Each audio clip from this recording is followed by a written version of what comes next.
pertanyaan yang diajukan ke saya. Bagaimana mendapatkan kembali Timur Timur balik masuk dalam payung Indonesia? Oke, saya senang pertanyaan seperti ini. Pasti saya jawab dan urai. Tapi nggak ada niatan mau pamer dengan penguasa sekarang dengan mengatakan, tuh saya punya grand plan. Kamu ada nggak? Yang pasti akan dijawab olehnya, kamu boleh-boleh aja punya grand plan. Tapi nggak ada rakyat yang percaya Sontoloyo. Rakyat tetap pilih saya. Itu artinya saya lebih benar. Ya nggak apa-apa juga sih. Namanya juga orang punya pengaruh dan dapat mandat rakyat. Sementara saya kan pemimpi, boro-boro dapat kepercayaan.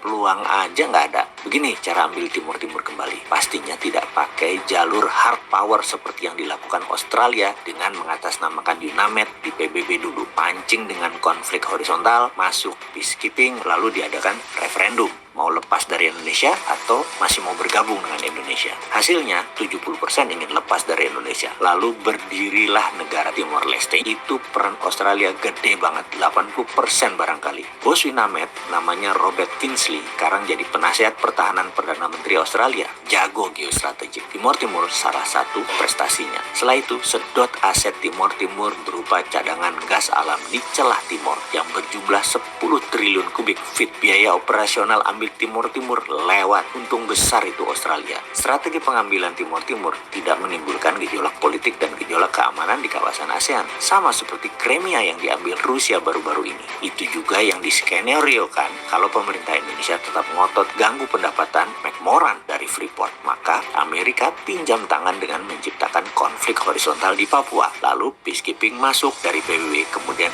referendum. Mau merdeka atau tetap di Indonesia? Wih, pastilah pengen merdeka. Untung saja ternyata ambilnya saham Freeport tersebut tidak membuat McMoran rugi, malah Indonesia yang bisa rugi. Jadi skenario caplok Papua nggak jadi. Saya juga heran dengan ide ambil saham Freeport. Kenapa nggak naikin pendapatan negara dengan cara lain? Kenapa tidak bagi hasil finish produknya? Minta bagian dari emasnya. Jadi kita Indonesia bisa printing money, cetak duit. Sudahlah, ide saya pasti geblek dan Sontoloyo. Pasti nggak ada yang percaya. Tapi akan nyerah nggak memberi ide untuk negara? Ya enggak lah. Kita balik ambil Timur saja deh. Gimana caranya? Pertama, kita mengatakan kepada Timor Leste, wahai Timor Leste, kamu buat proyek project creation dan ini ada uangnya. Setelah proyek diciptakan, kita Indonesia menyiapkan pendanaan pakai pinjaman tentunya. Kita harus untung dari cost of fund. Jangan terlalu tinggi, nanti mencekik. Jangan terlalu rendah, nanti Timor Leste-nya profit. Bikin Timor Leste jangan hidup tapi jangan mati. Itu prinsipnya. Lalu, proyek itu harus dapat sovereign garanti atau jaminan negara. Jaminan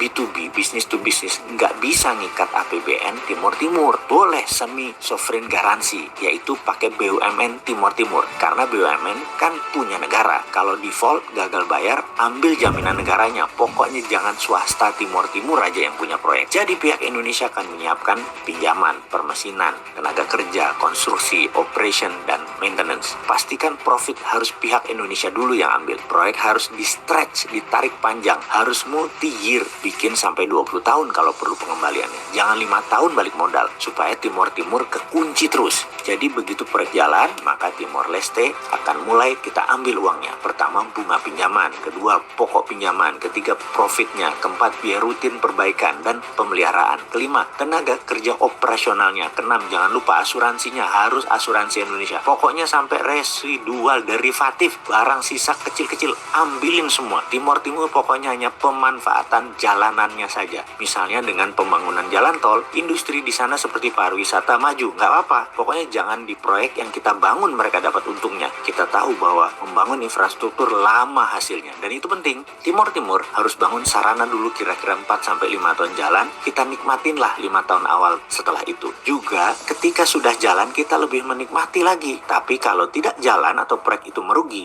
ini enak. Kita ambil. Enaknya karena kita sudah balik modal dalam 5 tahun. Proyek dibikin nyicil multi-year sampai 20 tahun kalau perlu Timor Timur nyicilnya. Project creation tersebut kita idekan terus-menerus ke Timor Timur sebanyak-banyaknya sampai yang nggak perlu-perlu. Seperti punya 2 bandara internasional, bangun terminal, bangun 3 pelabuhan, bangun jembatan ke daerah yang sepi penduduk kalau perlu. Pindahin ibu kota juga kalau perlu. Bawa pejabatnya, lihat LRT dan MRT di Indonesia biar terpukau. Lihatkan pabrik penghasil gerbong kereta kita. Buatkan rel kereta keliling Timor Leste. Semua dibangun aja dan itu versi pertama untuk pasang kaki. Ada versi kedua membuat lebih cepat lagi kuku Indonesia menancap di Timur Timur. Lebih dahsyat lagi strategi. Minat untuk tahu. Sebenarnya nggak usah dikasih tahu sih, pasti tahu. Kita coba merenung apa yang terjadi di Indonesia. Oke.